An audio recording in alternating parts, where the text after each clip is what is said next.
dengan membaca Ummul Kitab Al-Fatihah. Bismillahirrahmanirrahim. Alhamdulillahirabbil alamin. Arrahmanirrahim. Maliki yaumiddin. Iyyaka na'budu wa iyyaka nasta'in. Ihdinas siratal mustaqim. Siratal ladzina an'amta 'alaihim ghairil maghdubi 'alaihim waladdallin. Amin. بسم الله الرحمن الرحيم اللهم افتح علينا حكمتك وانشر علينا من خزائن رحمتك يا أرحم الراحمين آمين. Okey, apa khabar semua? Anda sihat? Malam-malam raya macam ni kan? Okey, Alhamdulillah. ya, apa pun Syabas kerana telah menghadiri walaupun ni tengah mood cuti. Okey. InsyaAllah kita akan buat yang terbaik lah minggu ni supaya dia lebih lebih proaktif lagi walaupun tengah mood cuti ni kan. Okey, baik, kita akan mulakan dengan bacaan sila buka surah Asy-Syu'ara. Saya dah sharekan skrin. Surah Asy-Syu'ara di surah yang ke-26, muka surat 369. Sebentar saya cek balik. Ya, 369. Okey, dia berada di juzuk yang ke-19. Kita akan membaca satu muka insya-Allah daripada ayat 40 di awal di sebelah atas muka surat ni sampai ke ayat 60. Okey, ada sekitar satu muka surat. Okey, boleh? Saya dah sharekan skrin. Kalau anda nak gunakan mushaf secara fizikal pun boleh. Dia di muka surat 369, juzuk 19, surah yang ke-26. Kita akan membacakan ayat 40 sampai ayat 60 insya-Allah. Okey, baik. Kalau anda nak baca sama-sama, baca sama-sama lah ya. Anda boleh unmute. Okey. Sedia kita boleh baca bersama. A'udzubillahi minasyaitonirrajim. Bismillahirrahmanirrahim.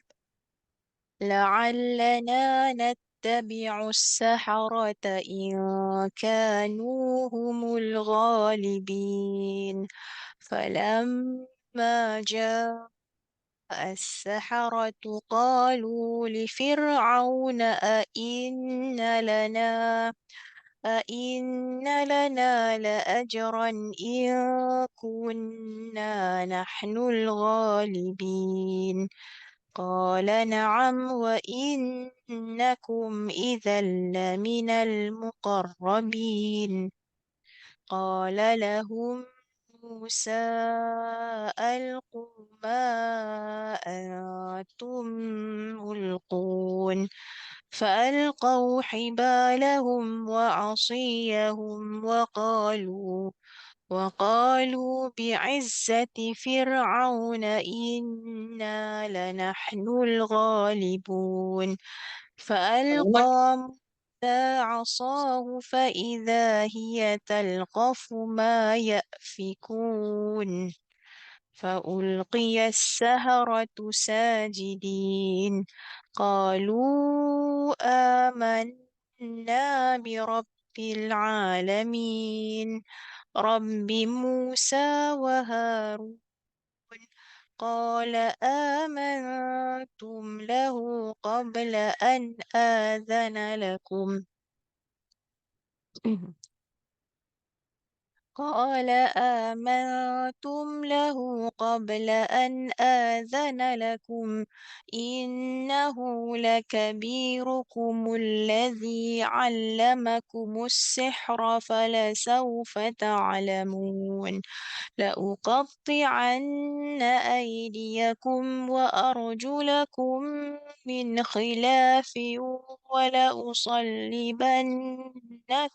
أجمعين قالوا لا ضير إنا إلى ربنا منقلبون إنا نطمع أن يغفر لنا ربنا خطايانا أن كنا أن كنا أول المؤمنين وأوحينا إلى موسى أن أسر بعبادي إنكم متبعون فأرسل فرعون في المدائن حاشرين إن هؤلاء لشرذمة قليلون وإنهم لنا لغائظون وإنا لجميع حاذرون فأخرجناهم من جنات وعيون وكنوز ومقام كريم كذلك وأورثناها بني إسرائيل فأتبعوهم مشرقين. Okey, ada yang kata yang tak dapat dengar. Boleh dengar suara saya ke? Nah, Boleh. Okey, sekejap Yang siapa yang tak dapat dengar sekejap Siapa ni? Amal. Yes, I am speaking. The rest can hear me.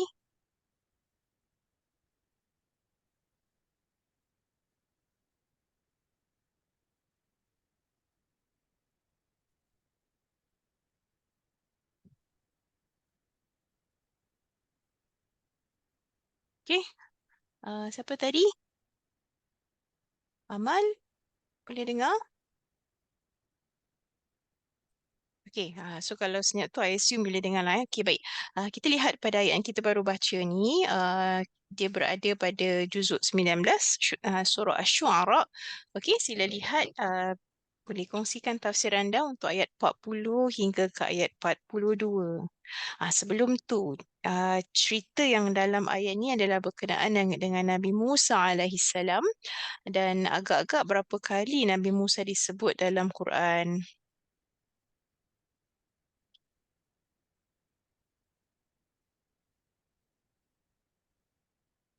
Agak-agak berapa kali?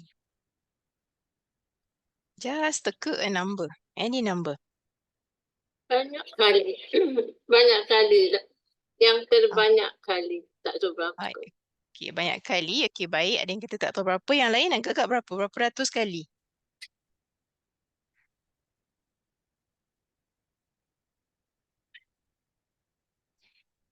Dia kata 300, dia kata 100. Maybe anda boleh unmute aja kalau nak cakap. Jangan segan. Sebab kadang-kadang saya tak terbaca meeting chat tu. Ya, betul. 136 kali. Jadi total number of times yang Nabi Musa disebut dalam Quran ada 136 kali. Okey, agak-agak kenapa banyak sangat cerita Nabi Musa alaihissalam dalam Quran berbanding dengan para anbiya yang lain? Cerita dia paling banyak sekali dalam Quran. Agak kenapa? Apa dia punya rasional yang mana Allah sebutkan cerita dia lah yang terbanyak?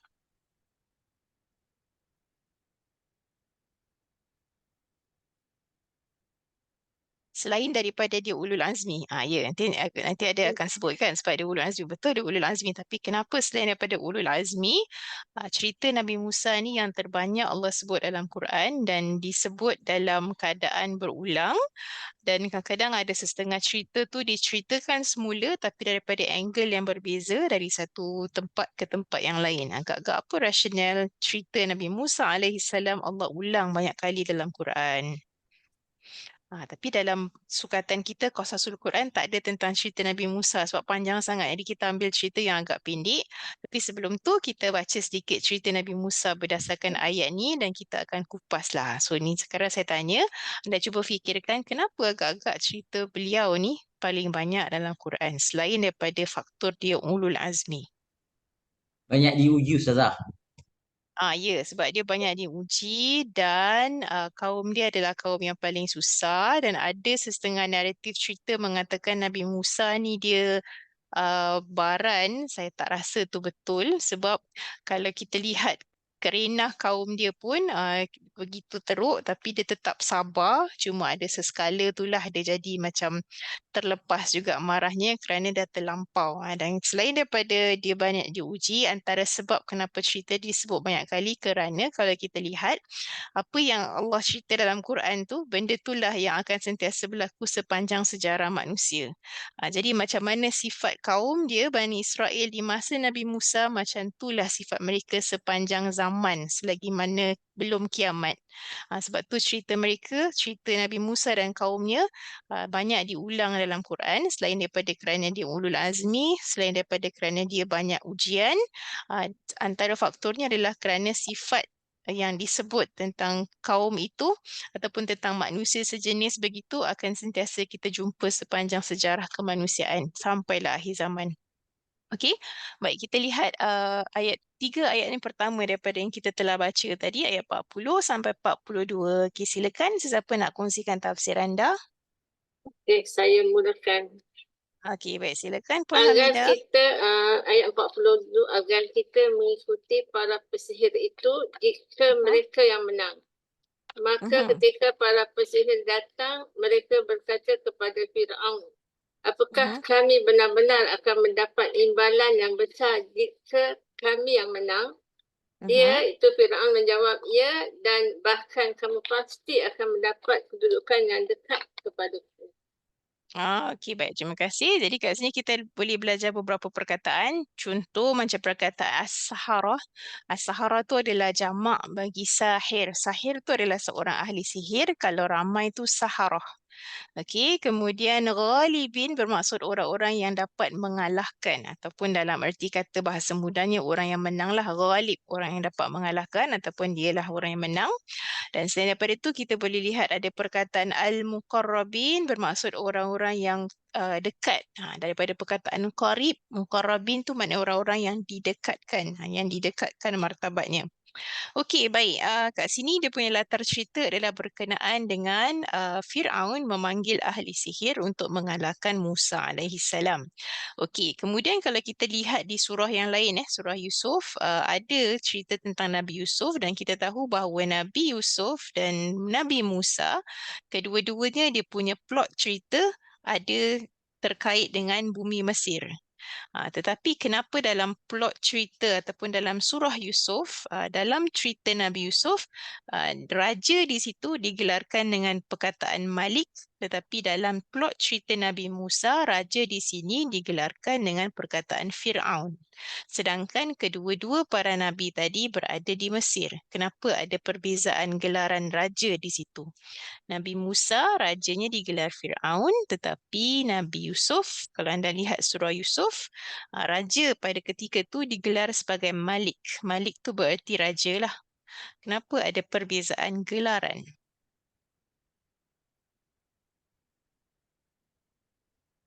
Kakak, kenapa ada perbezaan gelaran raja?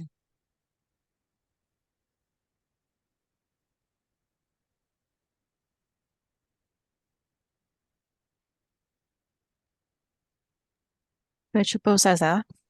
Hmm? Saya cuba Silakan. Silakan. Mungkin Malik tu pasal raja dia yang baik, kemudian adil, dan Firaun tu zalim. Okey, baik. Itu dah betul satu. Satu lagi kerana dia punya timeline masa dalam sejarah tu tak sama. Okey, sejarah Nabi Musa lebih ke belakang daripada timeline sejarah Nabi Yusuf alaihi salam. Dan raja yang berada pada kedua-dua zaman tu pun orang yang tak sama. Malik pada zaman Nabi Yusuf tu dia lebih baik dan lebih tidak kejam kepada orang-orang yang mendatang, orang-orang Bani Israel khususnya. Sebab itulah Nabi Yusuf dilantik menjadi kirakan Ministry of Finance ketika tu. Okey, tetapi raja di masa Nabi Musa adalah individu yang totally berbeza, dinasti yang berbeza. Jadi kalau anda lihat dalam timeline sejarah, Nabi Yusuf dia boleh kita kategorikan dalam the old kingdom of Egypt. Kalau Nabi Musa adalah the new kingdom of Egypt yang mana pada masa tu mereka telah memperhambakan ataupun enslave Bani Israel yang kirakan mereka adalah golongan pendatang di ketika itulah. Sebab kalau kita lihat Nabi Yusuf kan asal daripada Palestin. Dia pergi ke sana. Dia menetap di sana dan Bani Israel berpindah ke sana, iaitu berpindah ke Mesir sampailah ke zaman Nabi Musa alaihissalam, yang mana zaman tu mereka dijadikan hamba. Okey, jadi balik kepada cerita Nabi Musa pada yang kita dah baca ni, ayat yang kita dah baca, latar cerita berkenaan dengan ahli sihir. Okey, kenapa ahli sihir? Kerana pada masa tu di zaman Nabi Musa, kirakan sorcery ataupun magic ataupun apa-apa yang berkaitan dengan black magic adalah di tahap yang paling maksimum. Okey, sebab tu mukjizat dia pun ada sedikit macam ada persamaan dengan sihir yang berlaku pada zaman beliau. Okey, kita lihat ayat seterusnya. Okey, qala lahum Musa alqu ma antum mulqun sampai ke tadi ayat 42 kan. Kita lihat ayat 43 sampai ke 45. Okey, silakan siapa nak kongsikan tafsir anda?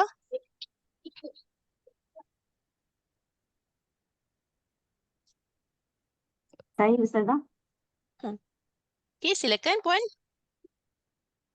ayat 43 ya. Saya. Nabi Musa berkata kepada mereka, campakkanlah dahulu apa yang kamu hendak campakkan. Lalu mereka campakkan tali-tali dan tongkat-tongkat mereka sambil berkata, demi kekuasaan Firaun, sesungguhnya sudah tetap kamilah orang-orang yang akan menang. Kemudian Nabi Musa pula mencampakkan tongkatnya, tiba-tiba tongkat itu menelan apa yang mereka pura-pura adakan dengan sihir mereka. Okey, baik. Jadi kita lihat dah berlaku kirakan pertembungan di situ yang mana mereka campakkan dia punya apa-apa barang yang hendak digunakan sebagai barang sihir dan Nabi Musa campakkan tongkatnya. Okey, lalu apa berlaku? Kita lihat pada ayat 46 hingga ke ayat 49. Okey, silakan sesiapa.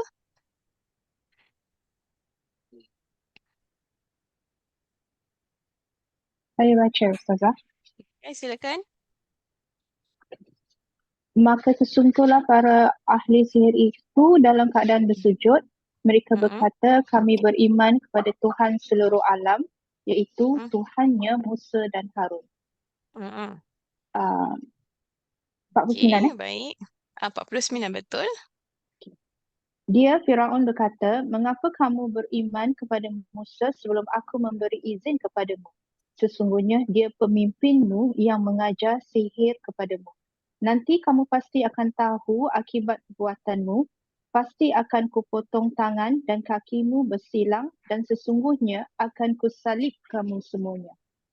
Okey, baik. Terima kasih. Okey, baik. Soalan kat sini, kenapa agak-agak apakah punca ahli sihir tu bila dia nampak Nabi Musa dah campakkan tongkat, terus mereka sujud dan mereka beriman? Apa dia punya triggering factor yang membuatkan mereka terus sujud dan beriman? Kita selalu baca ayat ni kan, tapi kita fikir tak apakah yang berlaku yang membuatkan mereka terus beriman? Kerana mereka sedar bahawa sesungguhnya perbuatan Nabi Musa itu bukanlah sihir, sesuatu yang benar daripada Allah. Okey, baik. Tapi apa yang membuatkan dia rasa tu betul? Tu bukan sihir. Kerana tongkat yang Nabi Musa campakkan tu menjadi ular yang menelan semua ular-ular mereka. Okey, baik. Tapi apa yang membuatkan dia rasa ni bukan sihir? Ini something else. Memanglah tongkat Nabi Musa telan semua kan, tapi apa yang membuatkan mereka rasa, ni bukan sihir ni.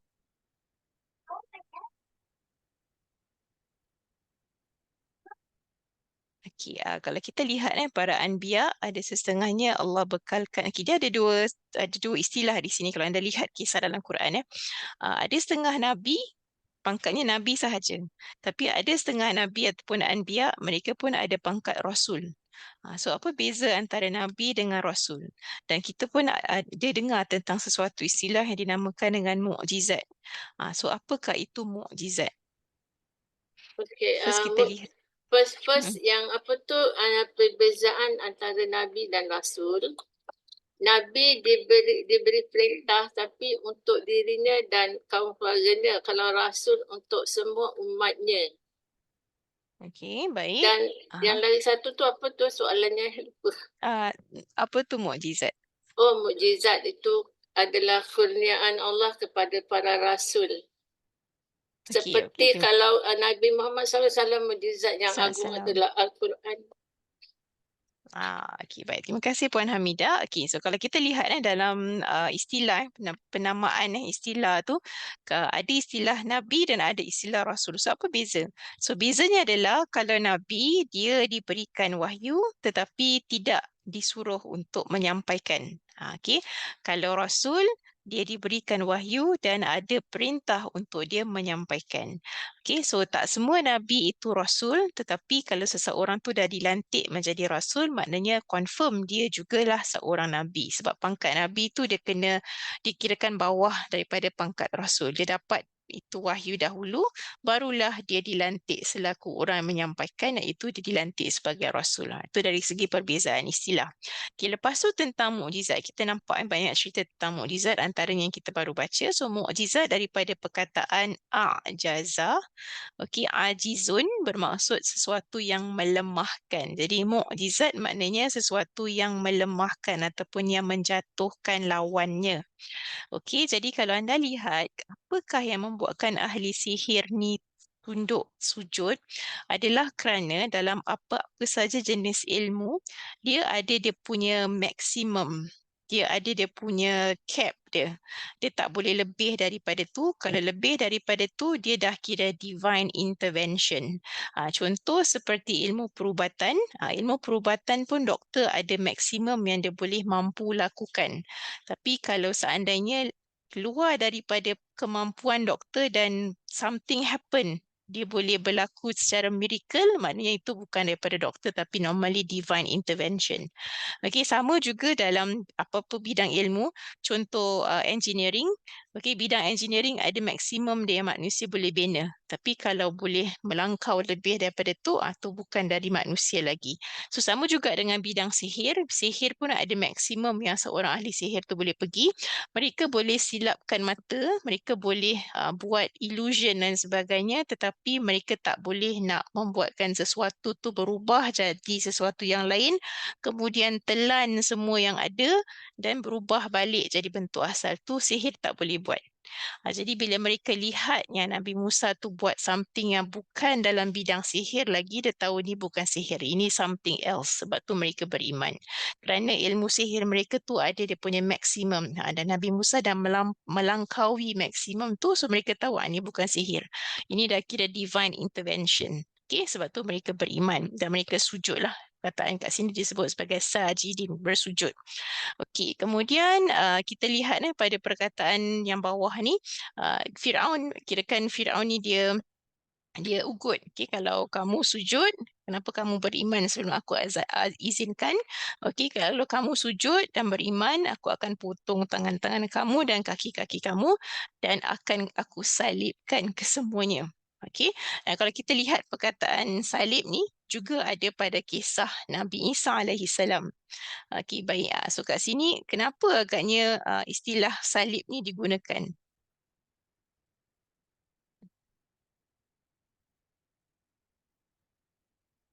Kenapa ada hukuman sebegini? Disebut dua kali dalam Quran. Satu dalam kisah Nabi Musa tentang ahli sihir Firaun. Satu lagi pada kisah Nabi Isa alaihi salam pada surah Al-Ma'idah.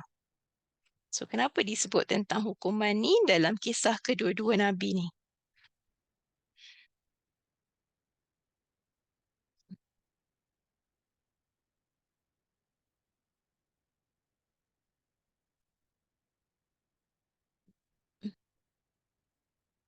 Ada sesiapa nak berikan input?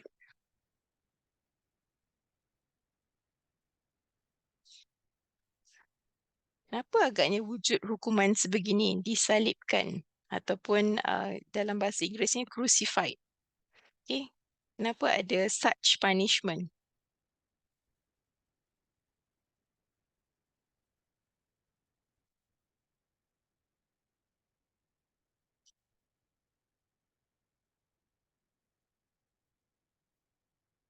Okay, kerana hukuman salib ni ataupun crucifixion ni dia adalah sesuatu yang kira capital punishment pada masa tu. Kerana kematian yang berlaku atas sebab hukuman salib ni adalah kematian yang slow and painful death. Okey, sebab tu ni adalah kirakan capital punishment pada zaman dulu. Okey, dan kalau kita lihat yang kita lihat balik kisah Nabi Isa kan, ada yang diserupakan dengan beliau dan yang diserupakan dengan Nabi Isa tu disalibkan. Kenapa pada zaman Nabi Isa tu Nabi Isa hendak disalibkan? Kerana kalau kita lihat gelaran Nabi Isa sendiri adalah Al-Masih. Al-Masih tu maknanya seseorang yang mampu melakukan apa-apa mukjizat ataupun miracle dengan sentuhan tangan dia. Masih tu daripada perkataan masaha. Masaha tu adalah sentuhan tangan. Sebab tu pada zaman Nabi Isa, kalau seandainya dia dapat ditangkap akan disalibkan supaya tangan ni tidak bercantum. Kalau tangan ni tak bercantum, terpisah, maka dia tak boleh melakukan mukjizat dia. Sebab itulah pada masa tu, pada masa Nabi Isa, hukuman yang hendak diberikan pada Nabi Isa andai dia ditangkap adalah disalibkan. So kat sini pun sama pada kisah Nabi Musa, tapi pada kisah Nabi Musa timeline sejarahnya lebih awal kan. Kenapa disalibkan? Kerana ini adalah hukuman yang paling berat pada masa tu supaya mereka ni dimatikan dalam keadaan yang perlahan dan sangat tersiksa. Okey, baik. Kita lihat pada ayat yang seterusnya, ayat 50 kepada ayat 50 sampai 53. Silakan.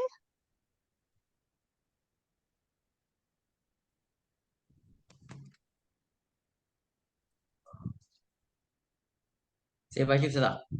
Silakan. Ayat apa 50 50 sampai 53. Bismillahirrahmanirrahim. Mereka berkata, tidak ada kemudaratan bagi kami. Sesungguhnya kami akan kembali kepada Tuhan kami. Sesungguhnya kami amat menginginkan bahawa Tuhan kami akan mengampuni kesalahan kami. Kerana kami adalah orang-orang yang pertama-tama beriman. Dan kami wahyukan, perintahkan kepada Musa, pergilah pada malam hari dengan membawa hamba-hambaku, Bani Israel. Kerana sesungguhnya kamu sekalian akan diikuti. Kemudian Fir'aun mengirimkan orang yang mengumpulkan tenteranya ke kota-kota. Okey, baik. Terima kasih. Jadi kat sini disebutkan bahawa diwahyukan pada Musa untuk larikan hambanya An-Asri, jalankan. Okey, An-Asri, kalau anda pernah dengar perkataan Isra', dia pun daripada perkataan yang sama. Asri, Isra' daripada perkataan yang sama bermaksud dijalankan. Okey, Nabi Musa dapat perintah untuk jalankan hambanya dan mereka akan dikejar. Okey, agak-agak kenapa mereka ni dikejar oleh Firaun dan tenteranya? Apa yang menyebabkan mereka akan dikejar?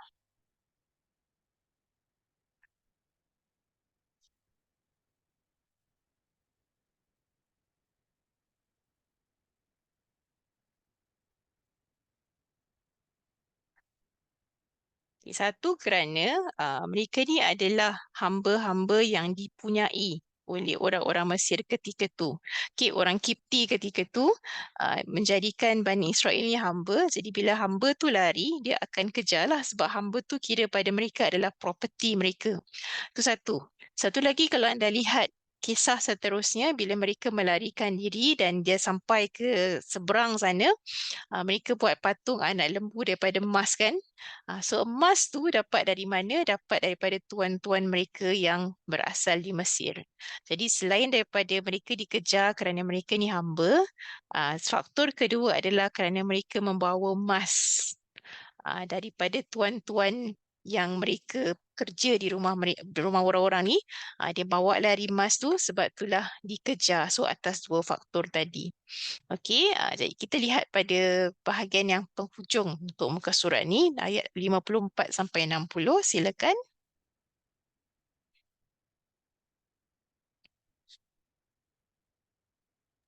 Saya baca Ustazah. Silakan. Sambil berkata kepada mereka, sesungguhnya orang-orang Musa itu adalah segolongan kecil. Dan sesungguhnya mereka melakukan perkara yang menyebabkan kita marah. Dan sesungguhnya kita sekalian sentiasa beringat dan berjaga-jaga. Dengan sebab itu, maka kami jadikan mereka, yakni Fir'aun dan tenteranya, keluar meninggalkan kebun-kebun dan mata air. Dan juga khazanah-khazanah kekayaan serta tempat tinggal yang mulia.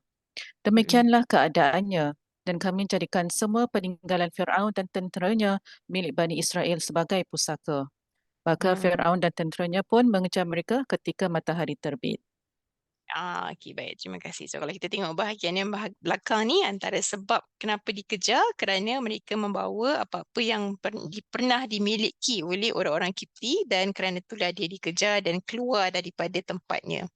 Okey, kita flip sikit muka surat sebelah. Di muka surat sebelah kat sini adalah cerita yang mana bila mereka dah sampai ke penghujung daratan dan kat depan tu dah ada Laut Merah. Okey, kemudian pada ayat 61 Allah kata falamma tara'al jam'an, bila kelompok tu diperlihatkan. Okey, diperlihatkan di depan mereka tu adalah laut yang terbentang. Okey, qala ashabu Musa inna lamudrakun. Jadi berkatalah orang-orang yang bersama dengan Musa, kirakan mereka dah agak cuak nak buat macam mana, kita mesti kena tangkap ni. Jadi kalau anda lihat pada ayat ni, ashabu Musa refer kepada orang-orang yang bersama dengan Nabi Musa. Tetapi pada dua tempat yang lain dalam Quran, contoh pada surah Al-A'raf dengan surah Al-Qasas, kaum Nabi Musa Allah refer sebagai kaum Musa. Tetapi pada ayat ni dalam surah Syu'ara, Allah refer kaum Nabi Musa tu dengan gelaran Ashabu Musa. Agak-agak kenapa ada perbezaan reference? Okey, untuk senangkan anda faham, saya tuliskanlah. Kita lihat bila kita baca Quran, kita boleh spot dia punya perbezaan istilah. Okay, bila anda lihat pada surah Al-A'raf, Al-A'raf ada cerita Nabi Musa alaihi salam, contoh pada ayat 159. Okey, disebut tentang kaum Nabi Musa ataupun umat Nabi Musa ketika itu disebut sebagai kaum Musa. Ini adalah istilah yang standard yang digunakan untuk kaum ataupun pengikut mana-mana Nabi. Okey, kemudian pada surah Al-Qasas sekali lagi. Al-Qasas. Okey, Al-Qasas ayat 76. Okey, juga disebut sebagai istilah yang sama, kaum Musa. Okey, kemudian bila anda lihat pada surah yang kita sekarang baca ni, iaitu pada surah Syu'ara. Okey, Syu'ara ayat yang ke-76. Sorry, ayat 61, bukan 76, 61. Kaum Nabi Musa tu tak disebut sebagai kaum, tapi disebut sebagai Ashabu. Ashabu Musa yang bermaksud sahabat-sahabat Musa. Kenapakah di sini ada perbezaan penggunaan istilah? Pada dua surah yang menceritakan cerita yang hampir sama, Allah namakan pengikut Nabi Musa itu sebagai kaum Musa. Tapi pada surah Syu'ara juga cerita tentang Nabi Musa dan kaum dia, tetapi kali ini Allah gunakan istilah Ashabu Musa. Kenapa agaknya? Mungkin kerana yang disebut sebagai kaum Musa tu sekadar pengikut Musa, tapi yang ashabu tu yang beriman dengan ajaran Nabi Musa alaihi salam. Okey, itu satu pandangan. Mungkin kerana kaum tu adalah satu istilah yang agak general, tetapi ashabu tu lebih kepada mereka yang beriman. Yang lain kenapa agak-agak ada perbezaan istilah tapi merujuk pada golongan yang sama, iaitu para pengikut Nabi Musa alaihi salam.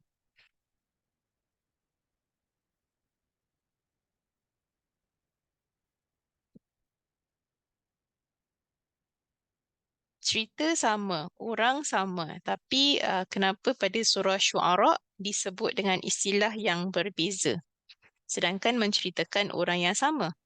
Saya cuba Ustazah. Baik, Jadi ada silakan Tuan. dua kumpulan. Ada dua kumpulan, okey, baik.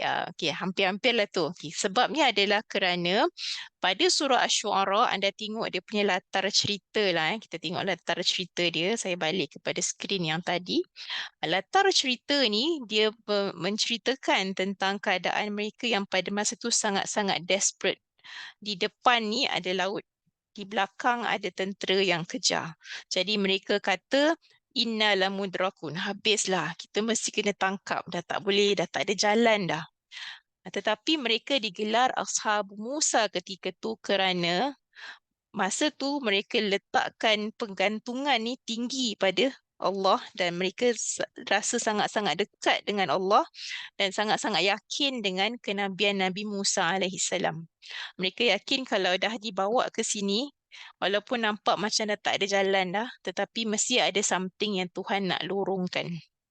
So apa yang kita boleh belajar dari cerita ni adalah dalam kehidupan kita, walaupun kita dah being pushed to a corner, tapi kita kena yakin bahawa kalau Allah letak kita kat tempat tu, dia pasti akan buka jalan keluar.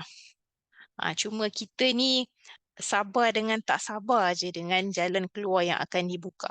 Jadi kalau kita lihat kenapa dalam keadaan mereka dah being pushed to a corner, situ dah laut, dah tak ada jalan dah, situ je kena jalan. Dalam keadaan tu Allah gelarkan mereka Ashabu Musa. Ashab tu maknanya orang-orang yang sangat rapat. Macam para sahabat Nabi kan, sangat rapat ataupun sangat tinggi keimanannya kerana masa tu antara mereka dengan Tuhan aja lah yang boleh, Tuhan aja boleh tolong masa tu. So dalam keadaan tu hanya mereka dengan Allah saja. Sebab tu dalam keadaan ni digelarkan sebagai Ashabu Musa atas sebab di situlah mengukur keimanan. Okey, ada pun pada surah yang lain yang kita tengok surah lain yang juga cerita tentang orang yang sama, pengikut Nabi Musa. Mereka ni digelar dengan kaum Musa kerana dalam cerita yang di dua ayat yang saya sebut ni, dia tidaklah menduga sangat keimanan tu seperti dalam keadaan yang diceritakan dalam surah Syuara ayat 61. Ustazah, sama dengan Jadi Ashabul Kahfi Ashabul Kahfi. Sebab Ashabul Kahfi masa tu dia dah being pushed to a corner. Kalau dia dapat tangkap aja, confirm dia akan disiksa ataupun dipenjara ataupun apa-apalah capital punishment akan diberikan pada mereka. Okey, tu tak silap saya zaman Raja Dikianus, kalau tak silap saya. Anda boleh check balik lah. Okey. So Ashabul Kahfi adalah kirakan hampir sezaman dengan Nabi Isa ataupun sekitar tahun tu ataupun sekitar timeline berdekatan dengan Nabi Isa, yang mana Nabi Isa kata pernah cakap akan bangunlah orang-orang ni daripada tidur mereka daripada gua. Jadi bila Nabi Isa dah tak ada, datanglah orang-orang yang bangun ni, maka membenarkan apa yang profesi Nabi Isa pernah katakan. Dan atas sebab tu kenapa Quran mengulang balik cerita Ashabul Kahfi, kerana Nabi pernah ditanya tentang oleh kaumnya, iaitu orang musyrik Mekah, berkenaan dengan cerita Ashabul Kahfi, maka cerita tu Allah rakam dalam Quran untuk menjawab persoalan tadi.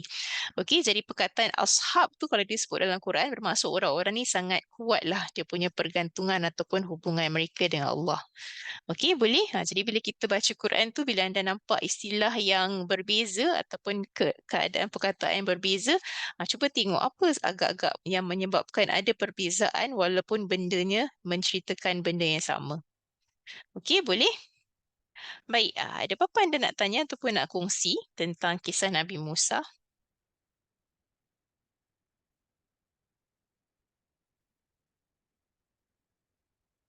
Dan kalau kita tengok ni dalam masih bulan Isra Mi'raj kan. Okay, kenapa agak-agak Nabi kita dipertemukan dengan Nabi Musa pada malam Isra Mi'raj? Dan Nabi Musa suggest pada Nabi kita untuk minta discounted rate untuk solat. Asalnya 50 kan, 50 rakaat. Tapi Nabi Musa kata mintalah kurang, mintalah diskaun. Agak-agak kenapa Nabi Musa ditakdirkan ataupun Nabi kita ditakdirkan berjumpa dengan Nabi Musa alaihissalam? Apa dia punya hikmah yang kita boleh nampak kat situ? Sebab apa ni? Pengikut Nabi Musa banyak ingkar. Pengikut Nabi Musa banyak ingkar, tapi kenapa apa yang membuatkan dia suggest pada Nabi kita untuk minta kurang dari sudut rakaat solat? Maaf Ustazah. Maybe mukjizat Nabi kita lagi more lah. Okey, baik. Nabi Muhammad terkasih Allah kan. So probably that is the thing. Okey, so kenapa dia suggest untuk minta kurang? Sebab dia mengongsikan ataupun berkongsi pengalaman dia. Kerana based on his experience sebagai seorang yang lead kaum dia, kaum dia terkenal dengan orang yang gagah kan. Itu pun mereka tak boleh buat sebab solat ni fizikal. Selain daripada spiritual, dia juga memerlukan fizikal. Jadi kalau kaum dia tak boleh buat, apatah lagi kaum kamu. So Alhamdulillah for that discount. Kalau tidak, payah juga kita nak settlekan hari-hari kita kalau waktu solat tu banyak. Sedangkan 5 waktu ni pun nak buat susah. Apalagi kalau 50. Jadi hikmahnya adalah kerana di situ menampakkan ada continuity. So bila Nabi berjumpa dengan para anbiya yang terdahulu pada malam Isra Mi'raj, itu menampakkan ada continuity dari sudut message yang hendak disampaikan. Mereka semua dihantar dengan message yang sama, iaitu message untuk mentauhidkan Allah. Sebab tu mereka dipertemukan pada malam Isra dan Mi'raj. Dan kenapa Nabi menjadi imam pada malam tu? Sebagai menampakkan bahawa dialah penutup risalah yang disampaikan. Okey, wallahu a'lam. Okey, baik. Selain daripada kisah Nabi Musa, agak-agak Nabi mana yang antara banyak disebutkan dalam Quran? Kita tahu Nabi Musa yang terbanyak kan ada 136 kali. Selain daripada Nabi Musa, siapa lagi yang kisahnya banyak disebutkan dalam Quran? Isa alaihissalam. Isa satu, seorang lagi.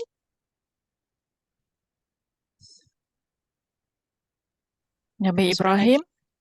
Betul. Seorang lagi adalah Nabi Ibrahim. So kalau anda lihat nama Nabi Ibrahim yang dalam Quran, bila anda buka ceritanya dalam surah Baqarah, ejaan nama beliau adalah tanpa ya. Okey, kalau selepas surah Baqarah anda akan nampak ejaan nama beliau adalah dengan ada ya. Cuba tengok je nama Nabi Ibrahim dalam surah Baqarah ataupun surah yang di awal tu akan dieja macam ni. Lepas tu ada ya kecil. Okay, tapi lepas surah Baqarah anda akan nampak dia ada ya. Nanti kita akan bincang kenapa ada perbezaan dari sudut cara ejaannya. Nanti sebelum kita bincang tu anda cuba fikirkanlah. Minggu depan kita akan bincang perkara ni. Sebelum tu anda fikirkan kenapa ada perbezaan dari sudut resam ataupun tulisan nama beliau. Okey, baik. Ya, Nabi Ibrahim AS betul. Okey, terus kita pergi kepada perbahasan minggu ni, insya-Allah masuk kepada bahagian 1 dalam bab Qasasul Quran. Kita ada 5 minggu insya-Allah. Dan kisah dalam Quran ni ada banyak. Kita akan fokus pada beberapa sahaja, tapi sambil-sambil tu sebagai untuk suplemen, kita akan baca juga ayat-ayat yang mengkisahkan tentang perkara-perkara lain yang mungkin tak ada dalam nota ni. Okey, tentang kisah pendahuluan kat sini kita baca sedikit. Okey, Quran tu diutus sebagai satu bentuk wahyu. Okey, sebelum tu selalu kita guna istilah ni kan, wahyu. Apa sebenarnya wahyu? Apa sebenarnya wahyu?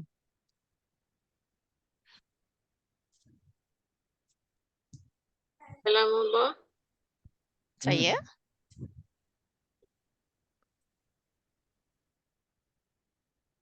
Saya dengar Pak Hamidah nak cakap something tadi. Apa dia? Kalamullah. Kalamullah. Kalamullah. Okey, itu satu pandangan. Wahyu tu kalamullah. Yang lain, wahyu tu apa menurut fahaman anda dari istilah ni? Saya cuba Ustazah. Silakan. Perkataan dari Allah yang diturunkan kepada seluruh makhluknya.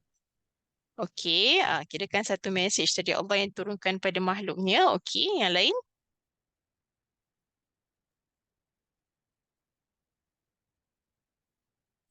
Okay, ada yang sebut perintah kat sini. Okay, wahyu, dia kata perintah. Yang lain, apa yang anda faham tentang wahyu? Wahyu itu kalam Allah yang disampaikan Nabi kepada umat Islam. Okey, baik. Kemudian kalau anda lihat pada ayat yang lain-lain, contoh ayat surah An-Nahlu. Ya, surah An-Nahlu kalau anda buka ada satu bahagian ayat ni dia sebutkan bahawa telah kami wahyukan kepada lebah. Tu macam mana pula? Secara langsung. Secara langsung. Okey, baik. Okey, terima kasih. Good input. Wahyu tu dia ada beberapa maksud bergantung kepada penggunaan kataan tadi dan bergantung pada keadaan digunakan.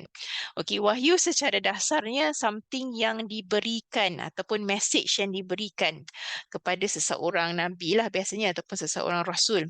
Tapi wahyu juga boleh bermaksud sesuatu yang datang dalam bentuk idea ataupun ilham. Jadi dia bergantung pada macam mana perkataan tu digunakan dan kepada siapa. So kalau pada para anbiya biasanya sesuatu yang berbentuk perintah, tapi perkataan wahyu juga anda akan jumpa dalam Quran. Contoh pada surah An-Nahlu, Allah telah mewahyukan pada lebah untuk membina sarang di tempat yang tinggi. So wahyu dalam keadaan diberikan pada lebah tu maknanya kirakan ilham ataupun Allah telah design ataupun mereka dah di pre-wired seperti itu. So dia ada beberapa maksud bergantung kepada penggunaan. Ada kalanya bermaksud perintah ataupun message, ada kala bermaksud sesuatu yang datang dalam bentuk ilham ataupun sesuatu yang diletakkan dalam bentuk naluri ataupun insting. Itu pun berkaitan dengan wahyu. Okey, so kat sini disebutkan Quran tu Okey, cara Allah berkomunikasi, okey, boleh juga. Sebab tu kita lihat para nabi, salah seorang di antaranya iaitu Nabi Musa digelar sebagai apa? Kalimullah. Sebab dia boleh bercakap langsung dengan Allah. Okey, so wahyu juga dalam istilah tu. Okay, di sini disebutkan Al-Quran sebagai wahyu yang diturunkan sebagai mukjizat pada Rasulnya merupakan sebuah kitab yang lengkap dan sempurna. So dalam penurunan ni antara matlamat diturunkan adalah pertama adalah atas sebab nak mengenalkan siapakah itu Allah. Okey, mengenal jalan yang lurus, penjelasan bagaimana keadaan setelah mencapai hal tersebut dan banyak lagi. So antara sebab kenapa diturunkan, dia punya sebab yang paling asas adalah kerana untuk kenal Allah. Yang lain-lain ni adalah sebagai memangkin ataupun membawa kepada sebab tadi. Okey, dan dalam Quran juga dalam nak menyampaikan message untuk kenal Allah dan message ketauhidan ni ada sesuatu yang mana kita lihat gaya bahasa Al-Quran ni Allah gunakan dengan gaya bahasa cerita. Okey, dan kat sini disebutkan pembicaraan mengenai kemukjizatan Al-Quran. Mukjizat telah saya sebutkan, mukjizat maknanya sesuatu yang boleh melemahkan pihak lawan. Okey, jadi pembicaraan mengenai mukjizat ataupun kemampuan Quran untuk melemahkan pihak lawan sebenarnya adalah dengan melihat keseluruhan aspek Al-Quran termasuk bahasa. Sebab kalau kita lihat selain daripada mukjizat yang kita boleh nampak sekarang, yang mana Quran tu menyebutkan sesuatu yang lebih dahulu daripada sains, dia punya keajaiban awal adalah keajaiban bahasa. Sebab tu kalau kita lihat pada zaman Nabi kita ketika Quran mula diturunkan, ada setengah orang Quraisy walaupun mereka tak beriman tetapi mereka nak sangat dengar Quran. Contohnya macam Abu Jahal. Abu Jahal akan curi-curi dengar Quran di rumah Al-Arqam. Kalau Nabi sampaikan sesuatu ayat, dia akan nak dengar sebab dia terpegun dengan keindahan bahasa. So antara mukjizat Quran adalah keindahan bahasanya. Okey, dan juga metod penyampaiannya, dan antara metod tersebut adalah digunakan dalam bentuk kisah. Itu kita akan kupas dalam modul kali ini iaitu Qasasul Quran, kisah-kisah Al-Quran, yang mana kita tengok macam mana gaya bahasa kisah tu serta kenapa kisah tadi diketengahkan, apa hikmahnya diketengahkan kisah tersebut. Okey, so satu cara gaya bahasa Al-Quran adalah gaya bahasa dalam bentuk qasas ataupun gaya bahasa dalam bentuk cerita. Okey, kenapa gaya bahasa dalam bentuk penceritaan ni digunakan?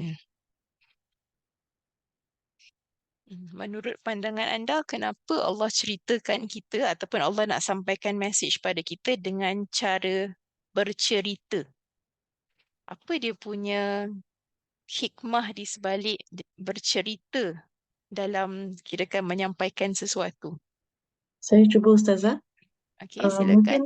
Mungkin dengan menggunakan metod bercerita lebih senang untuk difaham dan senang diabsorb oleh mereka yang mendengarnya. Kirakan macam something relatable. Sebab kalau kita dengar cerita, lepas tu cerita tu ada kait dengan pengalaman kita, kita boleh relate. Okey, baik. Itu satu. Terima kasih. Yang lain, kenapa agak-agak Quran menggunakan pendekatan cerita untuk menyampaikan sesuatu message? Selain daripada kita boleh relate, sebab lain kenapa? Saya cuba Ustazah.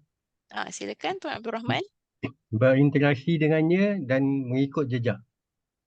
Boleh berinteraksi, okey, boleh mengikut jejak ataupun kita boleh dapat inspirasi dan sebab cerita ni benda yang dah pernah berlaku pada orang sebelum kita. Okey, ada yang kata kerana impact cerita tersebut. Okey, baik, betul lah tu. Jadi dalam Quran, salah satu gaya bahasa yang anda akan jumpa yang paling kerap adalah cerita. Itu satu. Satu lagi gaya bahasa yang Quran gunakan adalah dengan bertanya. So kalau anda perhatikan benda-benda penting yang hendak disampaikan, Allah akan tanya. Okey, contoh macam ara'aital ladzi yukazzibu biddin. Tidakkah kamu lihat orang-orang yang mendustakan agama misalnya? Dia akan buka dengan bertanya. Okey, so antara gaya bahasa untuk membuka ataupun menarik minat audiens untuk mendengar, pertama dengan bercerita, kedua dengan memulakan pertanyaan. So bila kita mulakan perbualan tu dengan bertanya, orang akan terfikir, dia akan trigger orang untuk berfikir. Itu satu. Satu lagi, tu nombor dua, satu bercerita, satu bertanya tentang perkara yang hendak disampaikan. Ketiga adalah dengan menggunakan istilah yang ada perkataan wa di depan ataupun istilah sumpah. Itu menampakkan sesuatu tu penting. Jadi antara banyak gaya bahasa dalam Quran, pertama bercerita, kedua bertanya, ketiga Allah gunakan sesuatu untuk dia bersumpah dengannya untuk menampakkan benda tu penting. Contoh macam perkataan wadduha, demi waktu duha. Okey, ataupun Allah sebutkan dalam Quran wal-laili, okey, demi malam, wal asri, demi masa. Tu gaya bahasa begitu menampakkan sesuatu tu ada kepentingan yang hendak diceritakan ataupun nak suruh kita supaya memberi perhatian pada perkara tersebut. Okey, so kalau katalah you are into public speaking, kita boleh tiru gaya bahasa Quran ni dalam penyampaian kita dengan bercerita, dengan bertanya ataupun anda highlight sesuatu yang penting supaya audience tu akan dengar ataupun akan melihat perkara tersebut. Okey, baik. Rhetorical question, yes, betul. So dia akan tanya soalan-soalan yang berulang, perkara yang berulang. Okey, kemudian definisi ataupun maksud perkataan qasas tu sendiri, definisi yang diberikan oleh ahli bahasa berhubung dengan perkataan ini sangat banyak dan pelbagai. Cuma kita ambil yang paling relevan, qasas tu daripada perkataan kisah. Kisah tu kita pinjam dari bahasa Arab sebenarnya. Qasas tu adalah plural. Kalau satu cerita disebut sebagai kisah. Qasas tu stories, kalau kisah tu one story. Okay, so qasas bererti cerita-cerita. So dalam Quran ada banyak cerita, cuma kalau anda lihat cerita dalam Quran, dia tidak terlalu detail dari sudut masanya bila, wataknya siapa, tempatnya di mana, tidak didetailkan. Dia cuma menyebutkan kisahnya saja. So satu lagi soalan, kenapa agaknya Quran tidak mendetailkan tentang tempat, masa dan watak? Hanya disebut cerita sahaja. Yang lain tu dia tak detailkan sangat. Kenapa agaknya?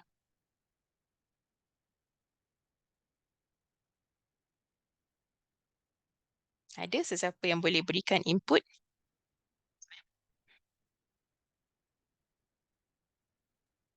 Saya cuba Ustazah. Silakan. Maybe the thing will happen again and again. Okey, Untuk perkara tu daripada akan durasi berlaku. berulang. Okey, baik. Perkara tu akan berlaku berulang-ulang dalam sejarah. Okey, tu satu. Yang lain, agak-agak kenapa Quran tak detailkan tentang watak dalam cerita, tempat mana berlaku, tarikhnya bila, tak didetailkan. Dia cuma sebut cerita je. Mungkin perkara itu tak penting. Yang penting ialah mengambil hikmah daripada kisah ataupun pengajaran yang disampaikan lah. Okey, baik. Terima kasih Puan. So dia punya sebab kenapa tidak didetailkan sangat cerita tu, detail tu maknanya tak ada disebut watak secara detail, tak disebut masa dalam sejarah secara detail, tak disebut tempat secara detail kerana dia bukan nak ceritakan tentang sejarah tetapi dia nak tarik perhatian kita kepada apa yang kita boleh pelajari daripada insiden ni. Itu dia punya highlight. Jadi yang lain tu tak didetailkan. Sebab tu kalau kita lihat kisah yang berkaitan dengan sejarah, misalnya Ashabul Kahfi, dia tak cakap Ashabul Kahfi tu tempat di mana, nama orang-orang yang termasuk dalam dalam kalangan Ashabul Kahfi ni nama siapa tak didetailkan. Yang kita tahu nama mereka contoh macam Mak Salmina, macam Tamliha dan sebagainya adalah dari pandangan ahli sejarah ataupun ahli tafsir. Sama ada betul ataupun tidak, wallahu alam, kita cuma boleh lihat sekadar fakta yang diberikan oleh ahli sejarah saja. Cuma yang pentingnya bukanlah nama ataupun tempat ataupun lokasi, tapi yang paling penting yang nak di-highlight adalah dia punya pengajaran daripada kisah tadi. Sebab tu tak diceritakan detail, tu sebabnya. Okey, Quran cuma highlight yang penting sahaja daripada sesuatu insiden berkenaan. Okey, so di definasinya perkataan qasasu adalah berkaitan dengan cerita. Okey, qasasu adalah jamak ataupun plural untuk kisah. Yang mana kisah tu satu, kalau qasasu bermaksud kisah-kisah ataupun cerita-cerita. Okey, menurut pandangan Al-Lais, iaitu al-qasu dari segi bahasa ialah tattabi'ul asar. Artinya mengikut jejak. So cerita ni ataupun qasas tu berarti sesuatu yang kita boleh ikut jejaknya ataupun sesuatu yang kita boleh ambil example ataupun boleh ambil inspirasi daripada insiden berkenaan.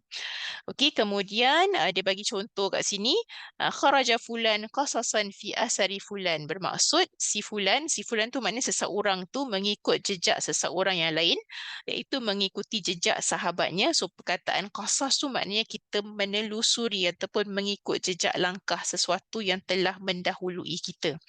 Okey, ia juga boleh diartikan sebagai memberitakan tentang satu berita kepada orang lain. So ada banyak maksud lah, tapi in a nutshell kita boleh kata perkataan qasas tu bererti cerita-cerita.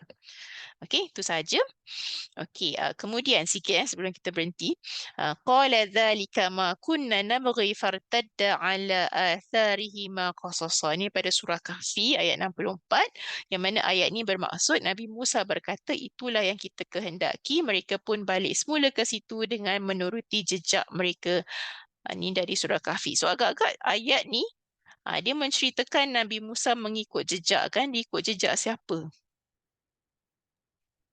Dia mengikut jejak sebelum yang dia lalui kerana dia tak perasan yang ikan dia dah hilang. Okey, baik. Terima kasih Puan Hamidah. So kalau kita tengok bahagian ni dalam surah Kahfi, sepatutnya Nabi Musa mesti jumpa dengan seseorang di satu tempat, yang mana di tempat tu dia punya petanda adalah ikan yang dia makan tu akan hidup semula dan masuk ke dalam laut. Jadi dalam cerita ni kalau anda buka surah Kahfi pada bahagian ayat yang 60 lebih ni, diceritakan Nabi Musa pergi dengan seorang lelaki. Dia tak sebut nama, tetapi dalam Quran disebut pemuda. So siapa pemuda ni? Menurut pandangan pentafsir, pemuda ni adalah Yusha' bin Nun. Okey, Nabi Yusha' ataupun kalau dalam istilah Bible-nya mereka sebut Joshua, tak silap saya. So dia pergi dengan seorang pemuda iaitu Nabi Yusha'. Nabi Yusha' ni adalah Nabi Musa punya salah seorang disciple ataupun salah seorang murid dia lah. Jadi dia pergi dengan Nabi Yusha' ke satu kawasan, yang mana kawasan tu adalah di tepi pantai. Yang tepi pantai tu dia sepatutnya berjumpa dengan seorang lelaki yang hendak dia belajar daripada orang tersebut. Jadi tandanya adalah ikan yang dia makan tu akan hidup semula dan masuk ke laut. Tetapi bila ikan tu hidup, kirakan yang menemani Nabi Musa ketika tu terlupa nak alertkan Nabi Musa. Jadi mereka pun teruslah berjalan. Jadi bila sampai ke satu tempat, Nabi Musa lapar, dia nak makan. Dia tanya, mana ikan tadi? Dia kata, ikan tadi dah hidup, dah masuk laut dah. Barulah Nabi Musa teringat, kenapalah tak bagi tahu? Maknanya dia kena patah balik. Jadi ayat ni menyebutkan bahawa mereka perlu berpatah balik kepada tempat yang sebelum ni mereka dah lalu, dan tempat tu ikan tu telah hidup balik dan masuk ke laut. Dan ada setengah yang mengatakan ikan sebelah, kalau anda pernah nampak ikan sebelah ataupun ikan sisa Nabi, ikan tu daripada keturunan ikan yang telah dimakan oleh Nabi Musa dan masuk semula ke laut. So ikan sebelah ni kalau anda lihat sebelah aja dia ada mata, sebelah lagi dia kosong dan lepeh. Mungkin kalau ada yang pancing tu pernah nampak ikan tu, wallahu alam ada lagi tak kat perairan kita, tapi sebelum ni ada. Tapi sekarang wallahu alam sebab banyak spesies yang dah berhijrah sebab perairan kita dah contaminated kan. Jadi katanya lah ikan tu daripada ikan sisa yang Nabi Musa pernah makan, wallahu alam. Okey, kita berhenti sekejap. Kita akan balik semula dalam pukul 9-10 minit macam tu, boleh? Kita berhenti 10 minit, insyaAllah kita akan sambung. Okay, saya tutup dulu, nanti kita akan sambung.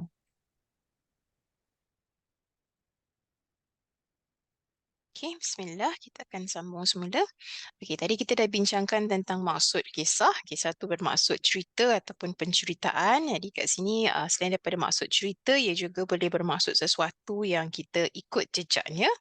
Okey, ataupun yang sesuatu yang kita tiru daripada apa yang telah berlaku sebelum ni. Okey, kemudian di sini disebutkan bahawa kisah ataupun qasas Al-Quran ialah kisah ataupun cerita ataupun pemberitahuan Al-Quran berhubung umat dahulu kala. Antaranya kisah para nabi, peristiwa-peristiwa yang terdahulu dan sebagainya. Okey, tapi disebutkan kat sini seperti mana yang kita dah bincang tadi, walau bagaimanapun Al-Quran tidak menjadikan sejarah sebagai tujuan pengisahan. Sebaliknya, ia cuba mempengaruhi pembaca untuk menyentuh jiwa pembaca dan pendengar bagi objektif yang tertentu, iaitu dia bukan nak cerita tentang sejarah tetapi nak cerita tentang hikmah ataupun pengajaran di sebalik sejarah tadi. Okey, kemudian disebut kat sini apa yang diceritakan dalam Quran malah boleh menjadi mukjizat untuk menjustifikasikan ataupun untuk mengiyakan bahawa Quran itu sebenarnya adalah wahyu. Antara kisah yang menjadi mukjizat adalah seperti kalau kita lihat kisah tentang Ashabul Kahfi, yang mana kisah ni kalau anda lihat dia diceritakan dalam Quran untuk menjawab soalan yang diajukan kepada Nabi kita. Okey, dan macam manakah kisah tu dijawab? Kalau kita lihat dia punya asbabun nuzul ataupun sebab penurunan ayat dalam surah Kahfi tadi, Nabi ditanyakan soalan oleh orang-orang musyrikin yang mana mereka bertanya kepada ahli kitab. Orang musyrikin ni jumpa dengan ahli kitab dan mereka minta idea nak tanya apa dengan Muhammad ni untuk menampakkan yang dia tu nabi ataupun bukan. Maka ahli kitab mengilhamkan kenapa tak tanya beberapa soalan. Antara soalan yang mereka minta untuk ditanya adalah berkenaan dengan Ashabul Kahfi. So dipendekkan cerita, mereka tanya pada Nabi dan turunlah ayat. Dalam ayat berkenaan dengan Ashabul Kahfi, anda boleh nampak ada satu bahagian ni yang mana ayat ni menyebutkan mereka tidur di dalam gua selama 300 dan tambah 9 tahun. So kat situ kalau kita lihat dia sebenarnya bukan sekadar menyebut angka berapa lama dia tidur, tapi di sebaliknya Allah nak cakap tentang dua jenis kalender yang kita gunakan ataupun dua jenis cara kita mengukur masa. Satu dengan kalender lunar, iaitu mengukur masa dengan pergerakan bulan. Satu lagi dengan kalender solar, iaitu mengukur masa dengan peredaran matahari. Okey, jadi kalau siapa yang mengikut kalender lunar, dia akan menggunakan selama 300 tahun. Okey, kalender solar dia akan gunakan 309 tahun mereka tidur di situ. Jadi sebab tu disebutkan dua angka yang berbeza untuk menampakkan dua kalender ataupun dua ukuran masa yang berbeza yang digunakan manusia. So kat situ menjustifikasikan bahawa yang menyebutkan tentang angka masa tu adalah yang mencipta masa tu sendiri, iaitu Allah Subhanahu Wa Taala. Okey, baik. Saya kata apa-apa anda nak tanya ataupun ada apa-apa yang anda nak tambah? Ada? Tak ada? Tak ada, kita boleh beransur pada slide yang seterusnya. Okey, perbezaan qasas dengan qisas. Okey, apa beza antara dua istilah ni? Di sini disebutkan manakala al-qisas ialah kata jamak kepada kisah yang berasal daripada perkataan qassa yaqussu qissatan, iaitu sesuatu yang sesuatu yang ditulis ataupun disampaikan. Okey, itu satu pandangan. Dan kat sini disebutkan perbezaan maksud al-qasas di kalangan para ulama. Pertama, apabila kita merujuk kepada penggunaan al-qasas dari aspek terminologi, dari aspek istilah bahasa di dalam Quran, maka al-qasas boleh didefinisikan ataupun boleh diertikan sebagai perkara atau cerita. Itu satu pandangan tentang maksud perkataan ni. Pandangan pertama ni dilandaskan berdasarkan ayat dalam surah Yusuf ayat ketiga, nahnu naqussu 'alaika ahsanal qasasi bima auhayna ilaika hadzal Qur'an wa in kunta min qablihi laminal ghafilin. Okey, yang mana Allah sebutkan wa nahnu naqussu, kami menceritakan kepada kamu wahai Muhammad ahsanal qasas, sebaik-baik kisah, bima auhaina, dengan apa yang kami wahyukan kepada kamu, hazal Quran, melalui Quran ini, wa in kunta min qablihi, walaupun sebelum itu kamu daripada golongan yang tidak mengetahui ataupun daripada golongan yang lalai. Okay, so Allah nak kata diceritakan kisah ni supaya kita sedar.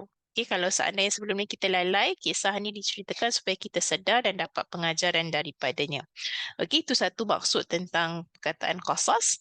Okey, kedua disebutkan oleh Ibn Taymiyah, al-qasas di dalam ayat di atas mempunyai dua pengertian. Pertama, ia mengambil tempat kata terbitan ataupun masdar, yang mana ia sebaik-baik penceritaan ataupun sebaik-baik keterangan. So selain daripada maksud cerita, qasas pun boleh dimaksudkan sebagai keterangan. Okey. Dan dia didapati daripada ayat dalam surah Al-Qasas ayat 25, falamma ja'ahu wa qassa 'alaihi al-qasasa qala la takhaf najauta minal qaumiz zalimin. Maka ketika Musa datang mendapatkannya dan menceritakan kepadanya kisah-kisah kejadian yang berlaku mengenai dirinya. Okey, jadi kalau kita lihat ni kisah tentang Nabi Musa sekali lagi, so agak-agak kisah ni dia berlaku di mana? Kan tadi kita baca pada awal kelas kisah dia ketika dia nak lari daripada Mesir. So dalam surah Qasas ni agak-agak kisahnya di mana?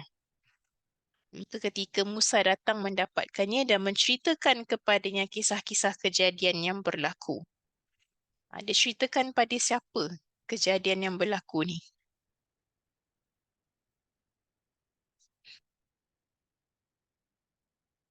Sebelum Nabi Musa lari ataupun melarikan kaum dia keluar daripada Mesir, ada satu insiden dalam hidupnya yang membuatkan dia larikan diri daripada Mesir seorang diri. Ketika dia dah tertolak seorang Kipti dan orang tu terbunuh kerana terkena tolakan Nabi Musa. So Nabi Musa lari dan dia lari ke mana ketika tu?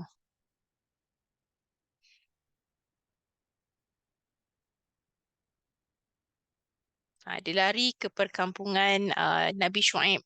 Jadi bila dia dah lari ke situ, dia menceritakan kepada Nabi Shu'aib tentang apa sebenarnya yang terjadi pada diri dia. Jadi kat sini, qala la takhaf. Jadi siapa yang berkata, kata Nabi Shu'aib, la takhaf, janganlah kamu takut.